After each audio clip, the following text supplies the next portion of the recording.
வணக்க நண்பர்களே. இந்த எலெக்ஷன் அறிவிச்சதிலிருந்து எந்த கட்சிக்கு தலைவலி அதிகம்னு பார்த்தீங்கன்னா விடுதலை சிறுத்தை கட்சிக்கு தான். ஆமாம் நண்பர்களே, ஸ்டார்டிங்கு எம்பியாக இருக்கிற திருமாவளவன் அவர்கள் சட்டமன்ற தேர்தலுக்குள்ளே வராரு.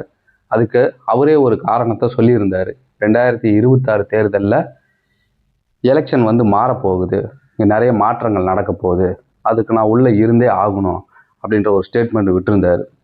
சரி, இது ஒரு சரியான முடிவாக தான் இருக்கும் அப்படின்னு மக்கள்லாம் எதிர்பார்த்துட்டு இருந்தாங்க. அடுத்ததாக வேட்பாளர் பட்டியலை அறிவிக்கிறாரு. அதில் ஒரு குளறுபடி. ஆளூர் சானவாஸ், எஸ் பாலாஜிக்கெல்லாம் சீட்டு இல்லை அப்படின்ற ஒரு முடிவு வருது. இது ஒரு பெரும் பேசும் பொருளாக வலைதளத்தில் பேசப்படுது. அது மட்டும் இல்லாமல் ஆளூர் சானவாஸுக்கு சீட்டு கொடுக்காதது திமுக தான் காரணம் அப்படின்னு ஒரு மிகப்பெரிய பிரச்சனை கிரியேட் ஆகுது. இது சம்பந்தமாக ஆளூர் சானவாஸ் ஸ்டேட்மெண்ட் கொடுக்குறாரு, திருமாவளவனும் ஸ்டேட்மெண்ட் கொடுக்குறாங்க. இதுக்கான உண்மையான காரணம் மக்களுக்கு ஏற்கனவே தெரியும். ஆளூர் சானவாஸுக்கு ஏன் சீட்டு கொடுக்கல? அவர் ஒரு திமுக கைகூலி. விடுதலை சிறுத்தைகள் கட்சியில் இருக்கிற ஒவ்வொரு விஷயங்களையும், திருமாவளவனோட மாஸ்டர் பிளானையும் அவர் திமுகவோட கொண்டு போய் சேர்க்கிறாரு. இது திருமாவளவனுக்கு தெரிஞ்சிருச்சு. அதனால ஆளூர் சானவாஸுக்கு சீட்டு கொடுக்கல. இது திமுக தலைமைக்கு பொறுக்கல. ஒரு ப்ரெஷரை கொடுக்குறாங்க விடுதலை சிறுத்தை கட்சிக்கு. ஏன்னா தன்னோட ஆள் அங்கே உள்ளே இருந்தால் தானே அவங்க என்ன மாஸ்டர் பிளான் போடுறாங்க அப்படின்றது தெரியும்.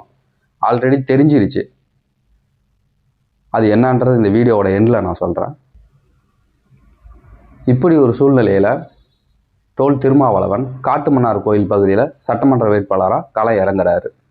திருமாவளவன் போட்டியிட போவதாக அறிவித்த உடனே இதுக்கு உள்ளே இருக்கிற விடுதலை சிறுத்தைகள் கட்சி பிரச்சனையும் திமுகவுக்கும் உள்ள பிரச்சனையை திரு ஆதவ அர்ஜுனா வெட்ட வெளிச்சமாக பொது மேடையில் அறிவிச்சிடுறாரு. விடுதலை சிறுத்தைகள் கட்சிகள் காட்டுமன்னார் கோயிலில் திருமா அவர்கள் போட்டியிடக்கூடாது அப்படின்னு ஒரு அழுத்தம் கொடுக்கறதா ஆதவ அர்ஜுனா வெளியே போட்டு உடைச்சிட்டாரு. இவர் திருமா என்னதான் மூடி மறைச்சாலும் அதனால் ஒரு பலனுமே இல்லை. பூனை குட்டி வெளியே வந்துருச்சு. அப்படிதான் மக்கள் பேசிக்கிட்டாங்க. ஆதவ அர்ஜுனா பேசிய விஷயம் பரபரப்பாக போயிட்டு இருக்க சூழ்நிலையிலே திடீரென திருமாவளவன் அவர்கள் நான் காட்டுமன்னார் கோயில் பகுதியில் போட்டியிடறதை வாபஸ் வாங்குறேன், அதற்கு பதிலாக விசிகே சார்பாக ஜோதிமணி அவர்கள் போட்டியிடுவார் அப்படின்னு ஒரு ஸ்டேட்மெண்ட் விடுறாரு. அவர் பதட்டமாக இருக்காரு அப்படின்றது இந்த ஒரு பாயிண்ட்லேயே நமக்கு தெரியுது. ஜோதிமணி விருப்ப மனு கொடுத்தது காங்கிரஸ் சார்பா, ஆனால் இவர் சொல்றதே விசிகே சார்பா அவர் போட்டியிடுவார் அப்படின்னு. இதிலிருந்தே தெரியுது அவர் ஒரு மன அழுத்தத்தில் இருக்கிறாருன்றது. திருமா காட்டுமன்னார் கோயில் பகுதியில் சட்டமன்ற வேட்பாளராக போட்டியிடாதது காரணம் யாரு? தமிழக மக்களுக்கு ஏற்கனவே இந்த காரணம் தெரியும். அது திமுக தான் அப்படின்றது. ஏன்? ஒருவேளை இந்த சட்டமன்ற தேர்தலில் தொங்கும் சட்டசபை ஏற்பட்டால் விடுதலை சிறுத்தை கட்சிகளை நம்பி இருக்க வேண்டிய ஒரு கட்டாயத்துக்கு திமுக செல்லப்படும். அப்பேற்பட்ட ஒரு சூழ்நிலையை உருவாக்கக்கூடாது என்பதில் திமுக உறுதியாக இருக்கிறாங்க. அப்படி குறைந்த வேட்பாளர்களை வைத்து தொங்கு சட்டமன்றம் அமைந்தால் அது மட்டும் இல்லாமல் தலித் மக்களுக்கு ஏதோ ஒரு அநீதி இழைக்கப்பட்டால் இது சம்பந்தமாக சட்டமன்றத்தில் திருமா அவர்களோட குரல் ஒலிக்கும். அது ஒலிக்காமல் செய்வதே திமுகவுடைய சதி.